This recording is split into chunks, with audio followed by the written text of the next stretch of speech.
actually craft and carry out the policy at the CIA and the Pentagon. Courtney, you want to start? Well, that's right, Nicole. So basically what we found over the course of our reporting last week was not just that North Korea was not decreasing its production or its enrichment of uranium, but that at least one location it was increasing it. And that not only that, but U.S. intelligence was confident that North Korea was already working to deceive the United States. And, you know, that is particularly interesting given the news that we're getting this week that Secretary of State Mike Pompeo is going back to North Korea later this week. One of the next steps in this diplomatic process, of course, would be for North Korea to hand the U.S. a document or a declaration that would include locations or information about their nuclear program. And now, if the U.S. knows or is confident that North Korea is already working to deceive them, what will that declaration look like? It's possible, you know, that they won't include everything that the U.S. knows that they already have. So it's the fact that the deception part, you know, that in and of itself this week is really, really striking to me, Nicole. Ken, let me play the president on just how much he trusts Kim Jong-un from June 12th. Let's watch it and talk on the other side. This was very important. It's in the first paragraph, and it says complete, total denuclearization. Without that, I wouldn't have been interested. I believe that he wants to get it done. You trust him? I do trust him, yeah. So has Kim Jong-un made a fool of Donald Trump, Ken? It's hard to know what's going on here, Nicole. Is there some grand strategy behind this? Is Trump acting like a real estate developer and touting a project before it's built? But it's really unclear whether he has come to grips with the reality of the situation. Look, if there's some good news here, it's that the U.S. has clearly improved its intelligence collection capabilities against what's always been the hardest target, North Korea, the Hermit Kingdom, closed society, very little internet connection. And they've gotten some really interesting insights into their nuclear program and found, as Courtney said, that they are enriching nuclear fuel at secret sites, and more importantly, that they're working to deceive actively the Trump administration about that. And this is evidence that was recently garnered, we understand, including in the weeks after the summit. And so the question is the intelligence community conveying that to Donald Trump, and is he acting on it? I mean, John Bolton, the National Security Advisor, suggested on television yesterday that they are well aware that North Korea played games, but Donald Trump doesn't seem to be saying that. He seems to say that there is no more nuclear threat from North Korea, that he believes what Kim is telling them, that this is all proceeding in good faith. And there's even a report that they're talking about a second meeting between Trump and Kim in September at the United Nations. That would be incredible if it goes forward, given the evidence that we have reported U.S. intelligence is gathering. Courtney, you and I have talked at other moments. You broke a great story, I think, last week about Defense Secretary Mattis being out of the policy-making, decision-making loop. Is there any indication you're reporting that the new CIA director, Gina Haspel, maybe added that sort of inner sanctum of foreign policy-making and decision-making, at least in terms of what the president says in tweets from the Oval Office? You know, that's actually not something that we've focused on. That would be actually a great idea for a story that we should pursue. See, you know, I'm here to help. I'm here to don't give any ideas to our competitors, Nicole. I mean, it would be a great one to pursue. I mean, one thing that, you know, it has become very clear, and Ken brought this up, is the intelligence gathering on North Korea really has picked up under the Trump administration. We know that the CIA created a North Korea mission center, of course, but the officials that we spoke with last week said that it's really paying dividends. The question is, how is that translating into policy, or is it translating into policy? You know, Ken mentioned John Bolton yesterday. Senator Lindsey Graham also was on the Sunday shows yesterday and said, it's no surprise. We all expect North Korea to deceive. We expect them not to hold up their end of the bargain. So it seems to be coming from all of these people in the administration and in the government, except for President Donald Trump. And the question is, is the intelligence community actually sharing this information with him, or is he even listening, Nicole? I mean, and it's a great parallel to what happens when it comes to Russia. I mean, his cabinet goes out. They testify. Christopher Wray, Admiral Rogers, they all testify under oath before Congress. They say, yes, Vladimir Putin remains intent on meddling with our elections. When they're asked under oath if the president has asked them to do anything, Christopher Wray has testified, no, he has not. Admiral Rogers, with body language that spoke a million words, slumped over the table, said, you know, what are we doing to deter Putin? Nothing. And we're about to go face-to-face with a man who's a lot more than a one-man dictatorship with a nuclear parade. I mean, how does this position the United States of America on the eve of a summit with Vladimir Putin, Ken? Not well, Nicole, not well at all. I mean, look, the bizarre thing about this whole North Korea situation is, you can't argue that they have violated the deal because there really is no deal. That's what analysts keep telling us, and the only person who doesn't seem to understand that is Donald Trump, because he told the American public there was a deal, that they have agreed to denuclearize. They have agreed to no such thing. And there are many smart analysts who have been following this program for many years who say that this just isn't going to happen. This regime is not going to give up its weapons. And they're certainly not going to do it in a year, as John Bolton suggested on television yesterday. Retired Admiral James Stavridis said that that's about as likely to happen as Mexico is going to pay for the wall. And I know a lot of Republicans were not fans of the Iran deal, but there was certainly more in place to sort of protect American interests in the Iran deal. There was evidence they were complying. There was evidence the program had been halted.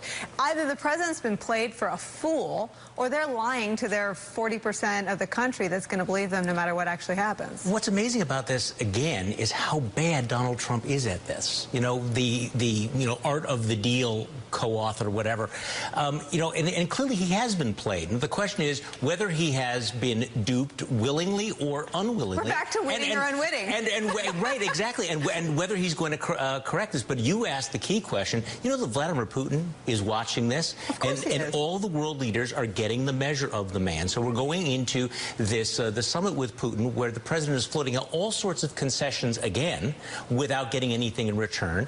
Clearly, having wanted a deal so much with North Korea, that is he willing to turn a blind eye? Because this stuff really matters. That tweet that North Korea no longer poses a nuclear threat. Historians are going to look back on that perhaps as one of the decisive moments of our time and a real low point in American diplomacy. And where does Donald Trump go? I mean, he's alienated all of our traditional allies by fighting with Canada. It's very hard to fight with Canada. By alienating, the EU and Angela Merkel and France and the UK. He's now cozied up to dictators who are playing him like a fool. Yeah, I mean, Vladimir Putin's got to be looking at this, and he can declare victory already. Right. Really. I mean, they don't even have to meet. I mean, the victory, the goal for Putin is to do exactly what he's managed to do with the aid of Donald Trump, which is break up the alliances that have kept him from being a major player on the world stage. And it's also just a little bit scary, just pulling back a little bit, to think about what the plan B is here for someone like John Bolton. I mean, the president does not like to be embarrassed. We can only hope that this is not some kind of perverse setup for John Bolton, who's extremely hawkish, to find some excuse to take this to the next level. I mean, the stakes were already high, and we could just hope that tensions cool down. All right, in and out of the White House, right? Courtney Kube, congrats on the scoop. Thank you so much. Ken sticking around. After the break, slow-walking justice. The Department of Justice has until this Friday to turn over to the House extremely sensitive internal documents having to do with the Russia investigation. That's a deadline set chiefly by the president's conservative allies in Congress, who have been accusing the DOJ of withholding information. But today, those same Republicans are being accused of withholding information themselves, namely the private testimony of FBI agent Peter Strzok. They didn't have any problem alluding to his testimony during Thursday's explosive hearing on Capitol Hill, but that private conversation with Strzok, in which he defends himself and his actions to lawmakers behind closed doors, has not been released in full. The Washington Post reports, quote, Strzok certainly doesn't act like someone with anything to hide. He offered to testify publicly and without a subpoena. He didn't take the Fifth or demand immunity. Unlike the president and his dealings with special counsel Robert Mueller, Strzok did not haggle for months over the terms or scope of an interview. Nevertheless, Congress first threatened to subpoena him unnecessarily and then chose to keep his testimony under wraps. These congressmen, who claim to be interested in transparency and full disclosure, should be eager to make Strzok's testimony public, particularly since the president claims that that testimony will provide evidence of the witch hunt against him.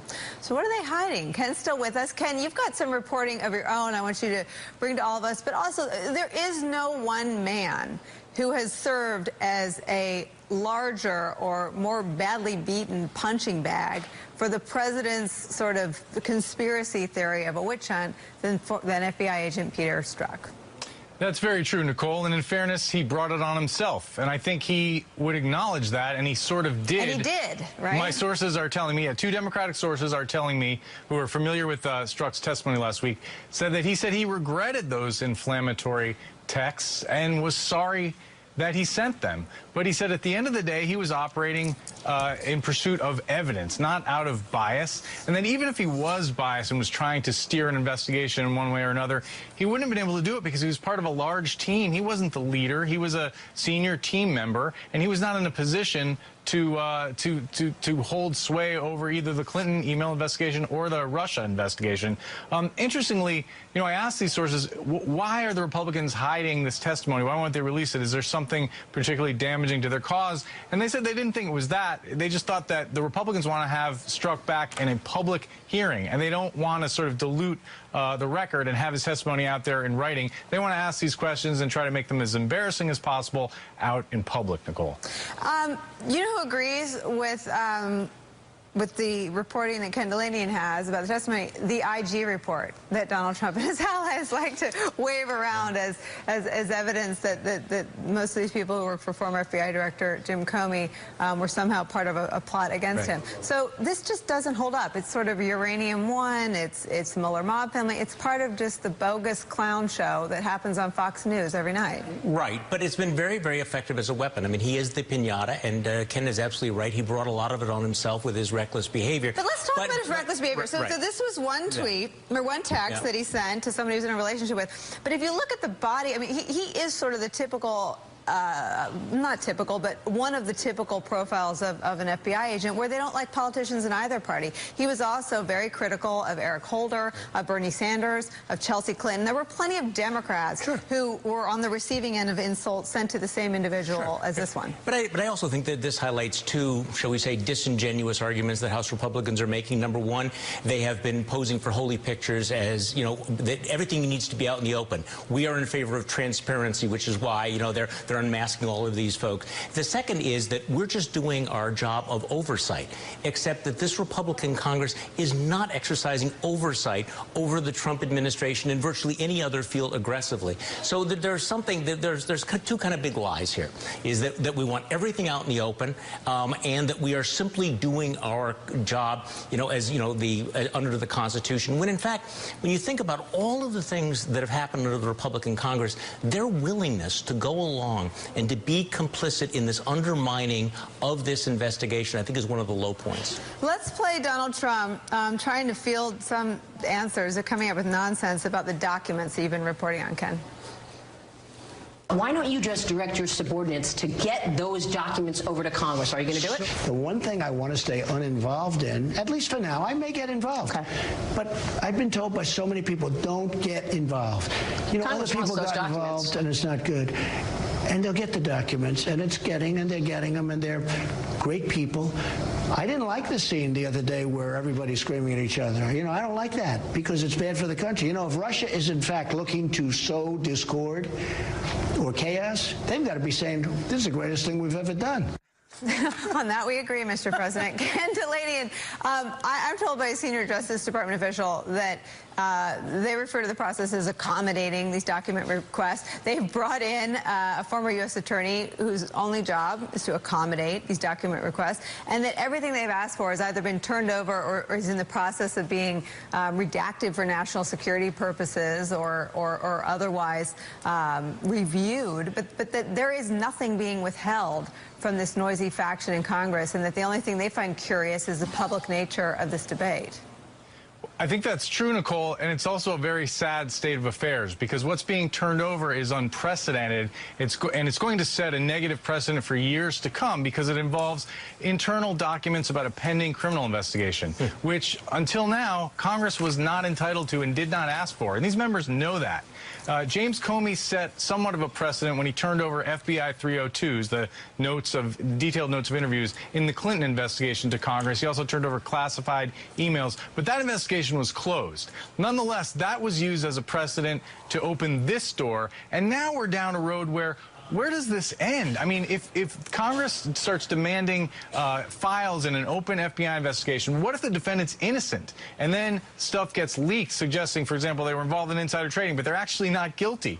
Or what if they are guilty and witnesses change their story because that stuff was leaked because it was turned over to Congress? It's just it's a sorry state of affairs. But Donald Trump gave a very shrewd answer there, I thought, because he doesn't want to appear to be demanding these documents directly from the Justice Department, but even though that's within his right. From what he wants done and what Rudy says on Fox News and what these guys do in testimony with their own appointees. These are Donald Trump's appointees to run the Justice Department and the FBI. And that certainly is the way it appears. But you know, these members of Congress are doing Donald Trump's bidding, and they're making these demands of career Trump appointees, but career Justice Department officials who are trying to preserve the integrity of the Justice Department. But they know at the end of the day, Donald Trump is not going to back them, so they're turning all this stuff over. But it doesn't look like the president is forcing them to do it.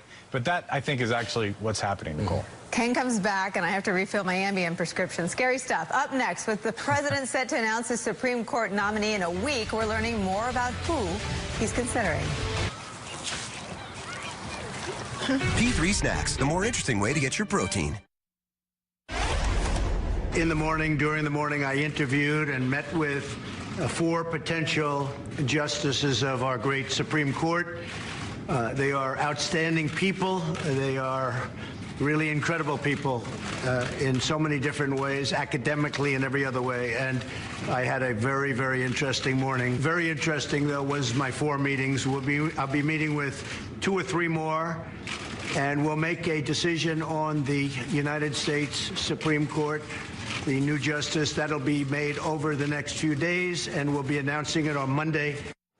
President Trump kicking his Supreme Court justice nominee decision process into high gear. But a few centrist Republicans could spell doom for his choice, like Senator Susan Collins of Maine. Candidate for this important position who would overturn Roe v. Wade would not be acceptable to me, because that would indicate an activist agenda that I don't want to see a judge have. The president interviewed 4 candidates for about 45 minutes today, and the Washington Post reporting on some of the qualifications he might be looking for. They write, quote, one advisor said, Trump insists upon an extraordinarily well-qualified nominee with a superlative resume. The president is especially drawn to contenders with name-brand degrees, such as from Ivy League universities like Harvard or Yale. He also wants to see a portfolio of solid academic writing. I'm sorry. Though this advisor acknowledges that Trump doesn't care to read it. Of course he doesn't. He just wants to know it exists. Joining us now for, that's my favorite thing I've read all day. Let me see that again. Let me see that again. He wants someone with a portfolio of solid academic writing, though he doesn't want to read it. That's awesome. I love the Washington Post. Harry Litman's here, former U.S. Attorney and former Deputy Assistant Attorney General. Go. Go me? Go you. I don't even know what to say. So he wants, I mean, we're back to central casting. You want someone that looks the part, has written Yeah, but let's talk about Neil Gorsuch, because I think actually you played that clip from Susan Collins, why I won't vote for anyone who will overrule Roe v. Wade. I hate to be relentlessly negative, but I think the worst thing that happened over the weekend was the flip side of that interview. She said a couple sentences later, she was confident that Justice Gorsuch wouldn't. Why is that? In his confirmation hearings, he described Roe as law of the land, just as Justice Roberts had described Roe as settled law.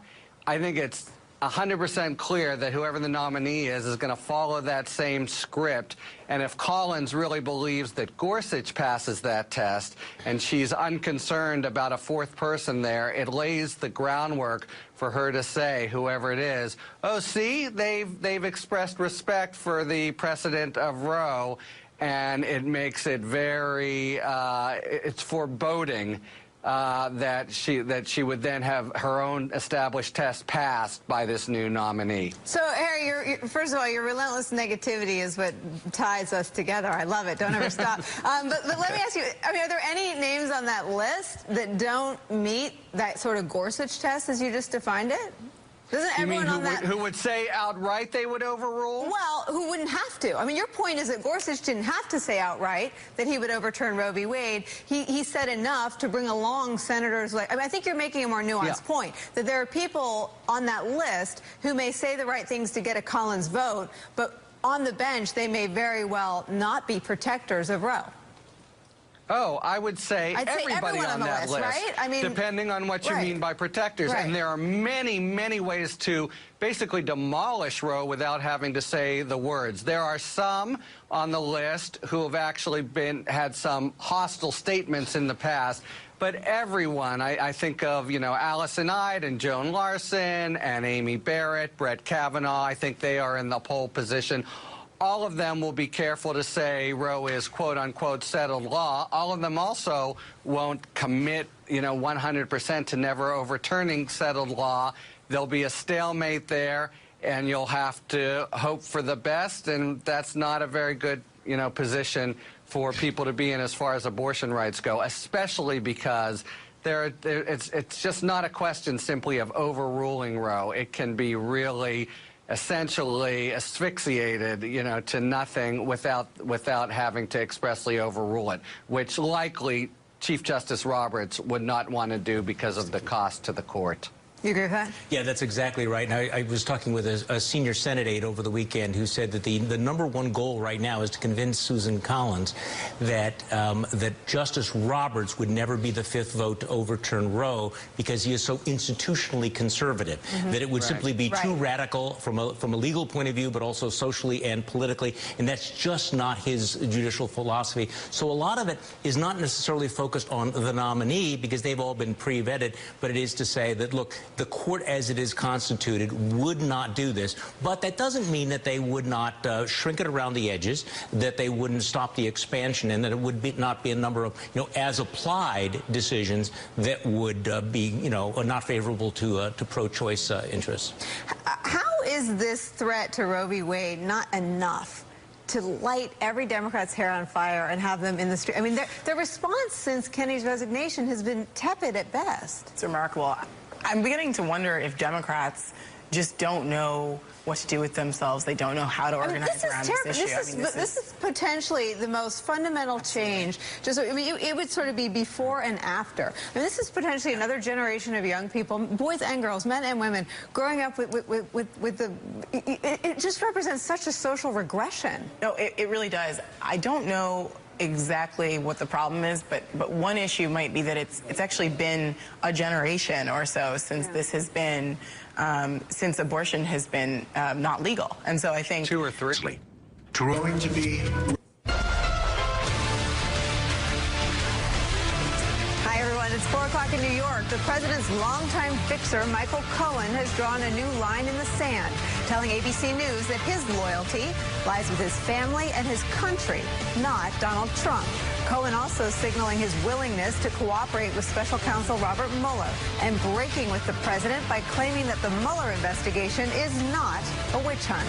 But of even greater significance, Cohen will break a joint defense agreement with the president as soon as his new lawyer is fully on board. That's according to ABC News. It's a move that could suggest Cohen's plans to cooperate with federal investigators. For the non-lawyers among us, the president's former national security advisor, Mike Flynn, broke his joint defense agreement with the president just days before he flipped and became a cooperating witness in the Mueller probe. And there are more signs today that Cohen is willing to stand up to Trump. He tells ABC News, quote, "I will not be a punching bag as part of anyone's defense strategy. I'm not a villain in this story, and I will not allow others to try to depict me that way." But if Cohen will not be a punching bag, that's going to represent a change in the dynamic between Cohen and Trump. The New York Times reported back in April, for years, Mr. Trump treated Mr. Cohen poorly with gratuitous insults, dismissive statements, and at least twice threats of being fired. Here to help us understand the significance of the latest news from Cohen and what it means for the man he once served, some of our favorite reporters and friends. Joining us from the Washington Post, senior political reporter Aaron Blake, and with us at the table, Mara Gay, journalist and a member of the New York Times editorial board, Mimi Rocah, former assistant U.S. attorney for the Southern District of New York, where all the action is all the time, now an MSNBC analyst, and Charlie Sykes, contributing editor for the Weekly Standard, host of the Daily Standard podcast and an MSNBC MSNBC contributor. Aaron, you write about this interview, this great interview that George Stephanopoulos did off camera with Michael Cohen. What leaps out at you for the blinking red lights for the president in this White House? Well, he really kind of ticked every box as far as signaling a willingness to cooperate, a willingness to maybe flip against President Trump if it came to that. There have been a number of indications of this over the last couple of weeks. There were people talking anonymously to a couple outlets about how Michael Cohen was not happy with how the president had been treating him, maybe wanted some money for his legal defense in this case that he hadn't been getting. There was, of course, Michael Cohen stepping aside from the Republican National Committee and not just talking about it being because of the investigation, but also talking about it being a result of a policy difference that he had with the president. That seemed really conspicuous given that Michael Cohen doesn't generally talk about policy and, in fact, had pledged such loyalty to the president. So I think the totality of it and the fact that we now have Michael Cohen on the record here just speaks to the fact that he's getting perhaps somewhat desperate. He wants the president to understand where he's coming from. And now we see exactly how the president and his team might respond to this pretty outward political threat. And also from that ABC News interview, Michael Cohen says, once I understand what charges might be filed against me, if any at all, I will defer to my new counsel, Guy Petrillo. Is that how you say it? Yes. For guidance. You know Guy. What's he likely to counsel Mr. Cohen to do? Well, Guy is, so I know him. I worked for him in the U.S. Attorney's Office. He was chief of the criminal division, so a very high-up person. He's a man of integrity. He's an excellent lawyer. He's going to do, honestly, he's going to counsel Michael Cohen to do what's in Michael Cohen's best interest. That's what makes him a good lawyer and a lawyer of integrity. So that's why I don't think that Donald Trump can buy his way out of Michael Cohen cooperating if Michael Cohen is so inclined to cooperate. I do not think that the impediment to that would be Donald Trump paying his legal fees, because I don't think that a lawyer like Guy Petrillo would counsel his client any differently. There are ethical rules around that, and I don't know if he would even take the money from Donald Trump, but even if he did, he could not take it if it would cause him to give different advice to his client.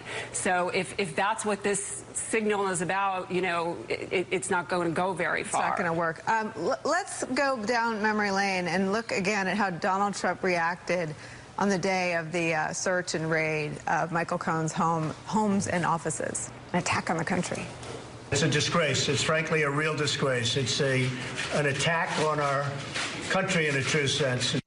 So I also wanted to put up from our friend Jennifer Rubin what Cohen has on Trump. More settlements with women, potential financial crimes, financial ties to Russia, any meetings between Trump and Russians, or meetings Cohen took on Trump's behalf with Russians, and any other campaign contacts with Russians.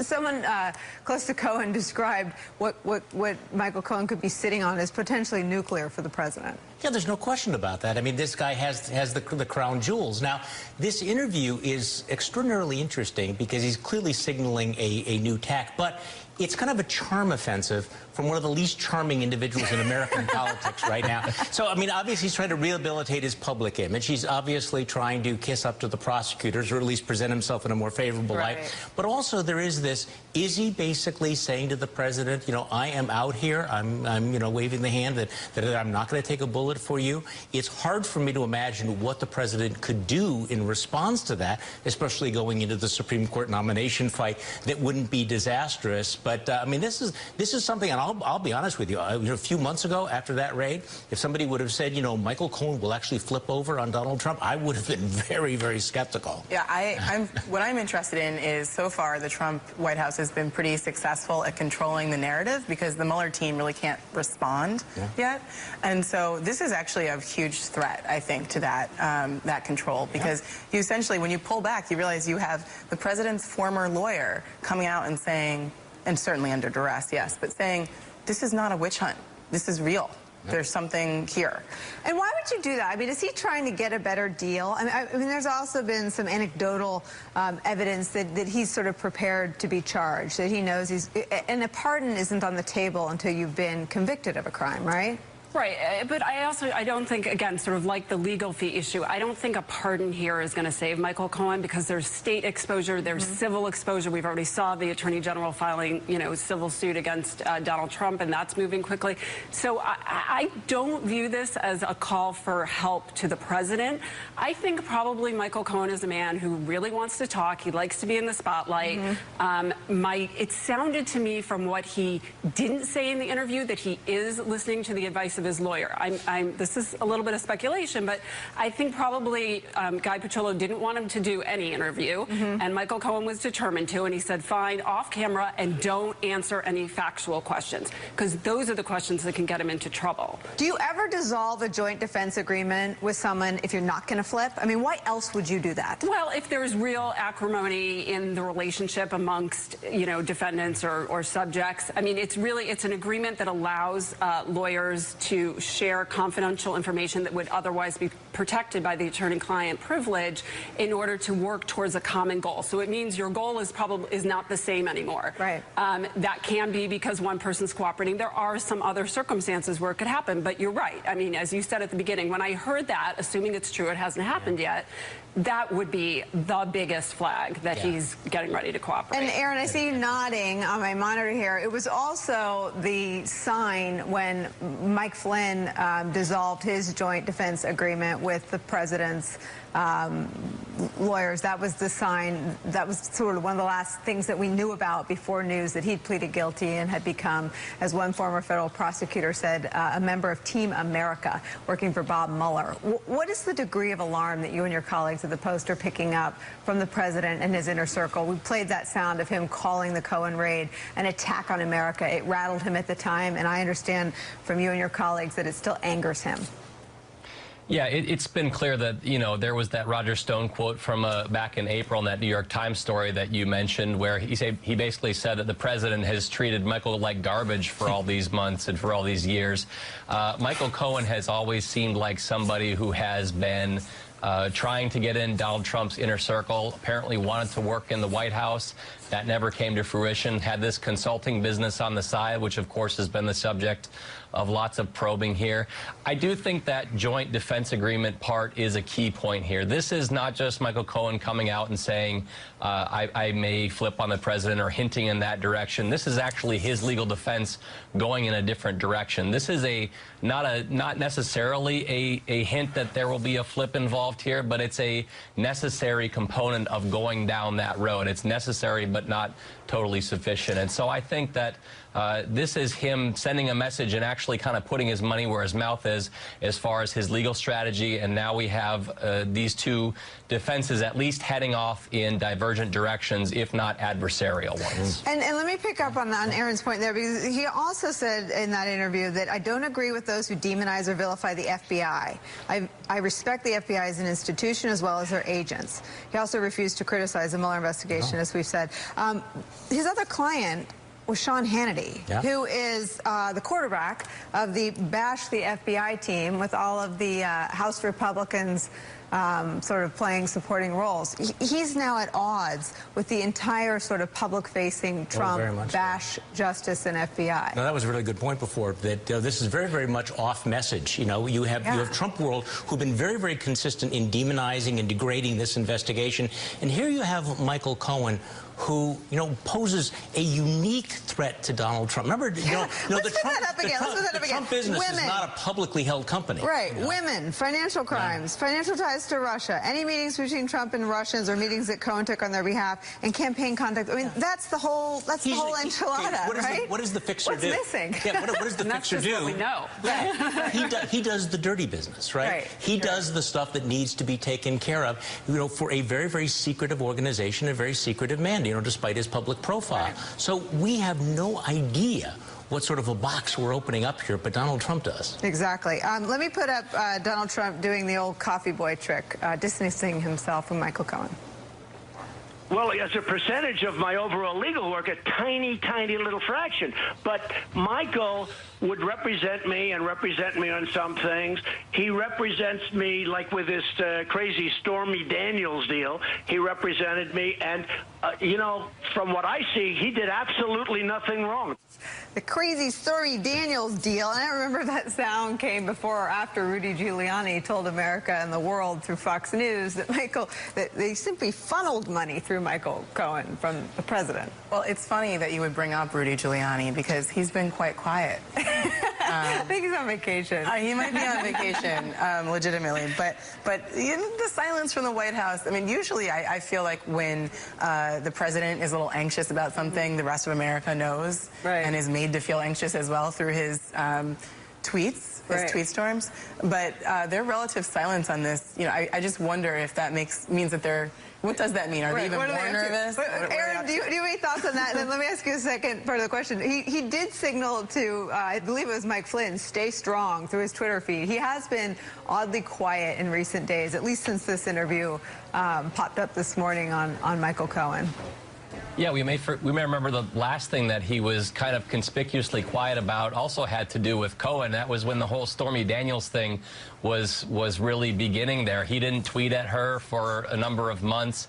He didn't seem to want to talk about it. We all assumed that maybe this was because the situation was pretty personal for him, having to do with his personal life, his family life. Maybe it was just because he didn't like talking about this particular legal issue as well. You know, having somebody like Michael Cohen come after you and say that, you know, I may turn on you, essentially, like he did in this interview, and then having the president not fight back at all, not at least send some kind of a message in response. You know, it's a conspicuous lack of engagement on this. But then again, you know, Trump's attitude towards Cohen has been somewhat odd from the start. You know, we've been talking about his legal team has talked with Paul Manafort about pardons, talked with Michael Flynn about pardons, according to our reporting. But apparently we haven't had those kinds of conversations with Cohen, and Trump apparently treats Cohen pretty poorly, according to Roger Stone. So I think this relationship really contains multitudes in ways that we may find out a little bit more about pretty soon here. And that story, Mimi, that Aaron and I both referenced was one of the stories that Donald Trump got on Twitter the day that it ran.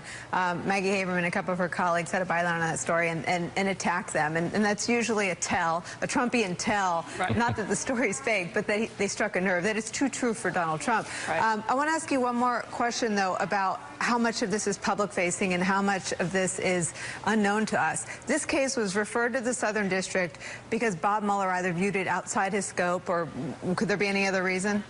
No, I mean, it sounds to me from everything I've read like he legitimately viewed this as not right now having to do with the Russian station. So what might Bob Mueller have kept for himself when it comes to Michael Cohen? Well, I mean, I think if Michael Cohen came in and cooperated and talked, which he would have to, about, you know, did he have meetings with Russians, or does he know about them? We know he did, right? He was working on the Trump Tower in Moscow. Right. He emailed the public affairs person. Yeah, and so that could easily go back over to the Mueller camp. You know, there might be sort of, you know, I think Mueller did the right thing by sending sort of the bulk of it, if you will, what they had at the time, which sounds like it related most to Stormy Daniels, to bank fraud, to taxi medallion. Yeah, wire transfers. I mean, that would be weird for him to be doing, and there would be all sorts of criticism. So he did absolutely the right thing, sent it here. But to the extent that there is stuff that now comes out, especially through his cooperation, there may even be stuff in the evidence, right? We don't know that, and that could already have been shared. So there is, as you say, stuff that could be going on already beneath the surface, where Southern District has given Mueller, I don't know, things that were taken in the search that might have to do with Russia. You know, I use that broadly. But, you know, and one other thing, I think it's interesting to note that he said in his interview, Michael Cohen said, I'm not the villain here, and I'm not going to let someone else paint me as that. As if there is a villain here. You know, he's not saying, I mean, I know we keep going back to this, but Michael Cohen is not saying saying no one did anything wrong. He's not saying that anymore. He's saying I didn't do anything. Who's the villain? Right, which is probably not true, but who's the villain, Charlie? Well, we'll find out. Hopefully, hope springs eternal. Mimi Rocha and Aaron Blake, thank you both so much for getting us started. When we come back, lost in translation, was Donald Trump duped? New reporting from NBC News suggests North Korea is proceeding full steam ahead with their nuclear program, despite the pomp and circumstance in Singapore last month. And if he can't wrestle North Korea's one-man dictatorship to the ground, how's he going to stand up to Vladimir Putin at a summit later this month? Also ahead, the right's favorite punching bag, former FBI agent Peter Strzok, has testified in a closed session and offered to do so in a public one. But Republicans won't release those trims.